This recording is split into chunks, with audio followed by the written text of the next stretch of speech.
There are things that some people experience and think that they can never speak to them without crying.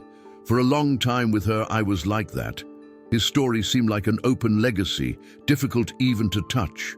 But with time and a lot of effort, I was unable to see it all with other eyes. The pain was still there, but now it was like a scar, a mark that showed that he had survived. She knew that many other people were going through similar situations, and if someone listened to what she had experienced and found a little bit of strength in it, it was worth it. The turning point in your life was not left for luck or for a miracle. It happened a few days ago when his daughter's father appeared by surprise after being missing for years. It was at that moment when I was sure of one thing: I wasn't the same woman who was just a few years ago. It was assumed that it would be a day like any other. If he had woken up early, he turned on the fire in the wood stove and started to heat the pan. The smell of reading mass, mixed with the smell of burning wood, was part of everyday life. The young man, 6 years old and of medium age, was playing in the courtyard with a wooden toy car that an old man had helped him make. Life was simple, but it was Suya. The house was modest, but it had been built brick by brick with effort and faith. I had just finished cleaning the top of the kitchen when I heard a voice coming out. At the same time, my heart accelerated. It was a voice that hadn't been heard in more than 6 years. I slowly removed the curtain and saw it. There he was, more slender, with a demacred face, with an expression that mingles vengeance, fear, and something similar to regret. She remained quiet. The time seemed to be frozen. She didn't say anything right away. She remained there, with the cooking cloth still on hand and the smell of a fresh pan filling the air. Inside, his stomach churned, as if all his memories were awakened at once. He didn't smile. He didn't talk. He just looked. He was visibly dejected. The clothes are wrinkled, the eyes are bulging, and the hair grows in a disorderly way. I hadn't been kind to him for a long time, but she knew that the difference was not what time each person had, but what each person had with time. She used every day to get up, even when she fell. She didn't know it yet, but something made her think that she didn't know it at all. I took a slow step and tried to talk, but my voice was weak. I first felt the anger, that heat that rises quickly to my chest, mixed with the pain of someone who was abandoned without explanations, embarrassed with the toilet dripping and bills piling up. I thought about everything. During the nights when he spent time in bed, when he was scared of not having milk to give to his daughter, when he cried in secret so as not to frighten another child. Each one of these memories seemed to take away from it, like a wall built tile by tile over the years. And yet there she was, firm, without lowering the gaze, because even though she had it on the inside, she knew it. She wasn't the same woman who was long ago. She didn't call him. He didn't even ask anything. She sat still for a few seconds, trying to understand why this was happening on this particular day, just at the time when she finally felt something at peace. He remained there on his feet, as if he had waited for someone to be allowed to breathe. And it was she who broke the silence, without words, but with a firm and direct gaze, as if she was not going to give in easily. He took the cloth from his hand, dried the sweaty front, took a step outside the kitchen, and leaned on the wall of the counter, looking at it. Even with the heart lapping with strength, I maintained my posture. It wasn't pride, it was protection. She had rebuilt it all at once. I was not going to allow anything to tear it down again. The boy, curious, appeared on the corner of the wall, peeping. I didn't recognize the man who was there and asked who he was. The priest, with tears in his eyes, tried to smile, but barely. The woman looked up to her husband and asked her to play again. His voice was firm, but with a nuance that you had to swallow. The child obeyed, without asking anything more. Luego turned his gaze to the man, who seemed smaller than he remembered. She tried to get closer, but she crossed her arms. Not out of disgust, but because you need to maintain your composure. I'm not going to go down there. We had already overcome the stage of wanting answers.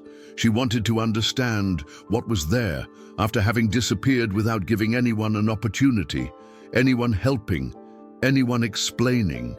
He started talking with a low and fearful voice. I say that he had lost everything, that his life had taken a turn, and that I felt it. Talk about mistakes, loneliness, mistakes. I tried to justify what I said by saying that I was young, that I was scared, that I felt too much pressure at that moment.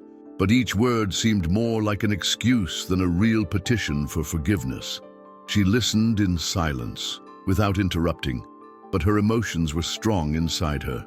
It was as if he was reliving every detail of the days he was alone, with his growing belly, eating white rice and trying to smile at his unborn child. It wasn't easy to listen to everything without remembering the pain I felt. The truth is that she didn't want revenge. I never wanted to do it. What she wanted, in the background, was simply to be respected, having received a lo intentare, a no dejaré solo, anything, but I don't have the courage. He disappeared and left him all over his shoulders. Now here he was, a few years later, devastated by his own life, returning as if time could be destroyed. But the time had passed, and she had changed. She wasn't the girl who cried in the corner of her bed, afraid of the future. I was a woman who faced the darkness, the harm, the loneliness, and who overcame everything with a strong horn, strength in her arms and faith in her heart. I thought about how many times I lost. How many months have you woken up without knowing how you were going to walk away, with back pain from carrying so much wool, harina, and heavy clothes? He remembered the nights when he cried softly just to wake up the baby, afraid of not being able to buy a liter of milk the next day. There were days when he only had water, salt and water, and that was all he ate. Yet, he never lacked dignity. He never stopped smiling at his daughter, even when he's falling apart inside. And now, coming to this man there in front of her, he tells himself how many distances he had walked. Because time doesn't cure everything, but it teaches you to survive even when you're injured. She took a deep breath, as if she were preparing to lift a weight. He said he didn't need to hear anything more, that I had heard everything I needed over the years, alone in my absence, in my late invoices, in my old court cases, when I was in front of her in the city and pretended not to see her. It's not spoken with disgust or scream. He lived with the calm of those who understood that he did not need justice when he had his own peace. I tried to argue, with eyes full of tears, saying that I just wanted to see his daughter, but she knew that this moment was also about her. About Yah not allowing him to enter without calling, even though it was alone in his thoughts. The boy reappeared at the edge of the patio, curious. He didn't really understand what was going on. He only saw the immobile man and his mother would be, with a gaze that he didn't recognize. She crouched down, called the child with a gesture, and asked if he wanted to go with her to get water from the gallon. It was like that, and it went away, and she left the scene a little, giving her body time to breathe. You need to think. I didn't want to act on impulse or with hot blood. They returned with the water, and the baby came in, distracted by a piece of sweet pan that had long been cold. It was then when I turned to look at the man. It seemed smaller than before. His shoulders were drooping and his gaze was lost. Then she became armed with value and asked, what did I really want there? Because apologizing was a thing, but I suddenly appeared after so much time, without ever sending a letter, without ever asking if my son needed a pair of shoes, and it wasn't so easy. It took a while to respond. I say that he was alone, that he had nowhere to go, that he only thought about her because he knew she was strong. And then it was when I felt the shock. That's where it came from. Yes, she was strong, but I only remembered it now when I didn't have anything bad. Before, his strength was simply annoying. Good luck, that's where I wanted to support myself. She knew she couldn't allow it again. She remembered well the first nights after he was gone. The silence was an unbearable weight inside that small house. The light suddenly failed, and she used a candle placed in a bowl of rice to try to illuminate the room. I slept on my side, hugging myself, afraid of what was about to come. There were no family members around, and the old ones. Some even helped, but many judged. He said that he should have been careful, that now it was another abandonment with a child. That's more dual than the hambre. But she resisted. I learned how to make it thanks to a previous mayor who taught me the basic recipe for kneaded dough. He started selling on the side of the road, scared, but I went. Un pan, luego dos, luego diez. Now, looking at that man who was standing there, I saw everything clearly. The path had been wide, but it was dirty. Every penny saved, every piece of tile replaced, every tile placed on the extension that became the kitchen. All the time she does with her own hands, with the help of her child in her lap and the sweat running down her face. No hubo vacaciones, no rest, no applause. It's a battle. He had faith, and above all, he had courage. What do you want now? A piece of everything? Is it a space in that house that you decided to abandon before it existed? She didn't know, but I was also quick to give answers. I would have to listen, listening to everything that happened in silence. She started talking. I didn't scream, I didn't accuse, but I said everything I had been saving for years. She talked about the nights when her son was high and she didn't have money for medicine. The times I sold pan with my eyes red from crying so much, of the humiliations that she swallowed in silence, of the donated clothes that she washed with shame, trying to get rid of the smell of someone who didn't want to know about her. I say that she had thought about disappearing, that there were days when she hated herself for feeling disgusted with her husband, and she blamed herself for him, as if she were a horrible mother. I say it wasn't easy to say it, but I had to do it. Because it went away and took away much more than your body. Leave the peace, the security, the soil. Listened all without interrupting. He stopped there, holding back his tears as if he knew he hadn't been able to excuse him well enough. I tried to justify myself again, but it was interrupted. I say that I didn't want anyone to justify it. That time for promises has already passed. What she built went without saying, and for that reason, she couldn't get there now and want some space like she was alone on a weekend. Ella said that forgiving was different to accepting, and at that moment I didn't know if I could be forgiven, but I knew there was no place for resentment, because it weighed more on her than on him. You wouldn't carry what didn't belong to him. She asked him to leave. I'm not disgusted, I'm firm. I say that there was no way I could be part of this now, at least not in the way I had imagined, that her child was a happy and healthy child, surrounded by love, and that she had everything possible to get rid of any pain that the past could bring. And that is, as a priest, he had to respect that. El hombre lloró. I say that she deserved to suffer, that she had every right to do it. But she wasn't there to do harm or revenge. He just wanted to protect what he built. Beneath his head, he thanked him for listening to him, and before going one last time, he went to the back patio where his son was playing without understanding anything about what was going on.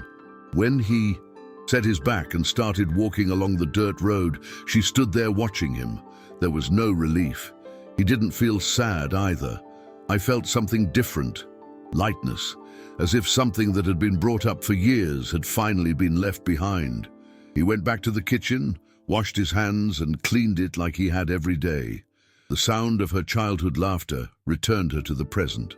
And then it was when I understood. I didn't need anyone to recognize her strength, because she herself knew what was wrong. Her ex-husband had returned to ask for forgiveness, but the biggest forgiveness was what she said to herself that day, for being so hard on herself while she was struggling to survive. She sat on the porch after everything calmed down. The sky started to change color, that orange tone at the end of the afternoon that always betrayed a bit of silence in the heart. He watched his boy run after a chicken, laughing like a cat, sweaty with dirty clothes, and felt silent. Gratitude. I thought about everything I had faced and how this girl was the living test that she hadn't failed. Otherwise, I had won. Y no fue con dinero, no con la ayuda de nadie.